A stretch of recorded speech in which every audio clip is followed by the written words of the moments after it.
পরিণীতা পারভিন তো আমাদের এই উপমহাদেশের অন্যতম শ্রেষ্ঠ শিল্পী, সঙ্গীত শিল্পী, এবং বিশেষ করে তার যে বিশেষত্ব তা হচ্ছে লালন সঙ্গীতে তিনি অদ্বিতীয়, এবং গোটা বাংলাদেশের মানুষ তার এই সঙ্গীতের অত্যন্ত প্রিয় শিল্পী। তিনি দীর্ঘকাল ধরে তিনি এই সঙ্গীত জগতে তার যে একচ্ছত্র প্রভাব সেটা তিনি অক্ষুণ্ণ রেখেছেন।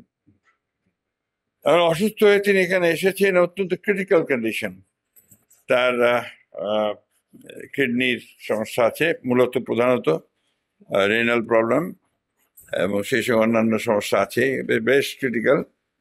হাসপাতাল কর্তৃপক্ষ, ডক্টর তার যথেষ্ট কেয়ার নিচ্ছেন। আমার আহ্বান সরকারের কাছে যে এরকম একজন গুণী শিল্পী যিনি বিশ্বে সমাদৃত, তার চিকিৎসার জন্য তাদের স্পেশাল বোর্ড তৈরি করা উচিত, এবং অবিলম্বে আমি আহ্বান জানাবো যে বোর্ড করে তাকে সর্বোচ্চ চিকিৎসা বিদেশে দরকার হলে দেওয়ার ব্যবস্থা করতে হবে।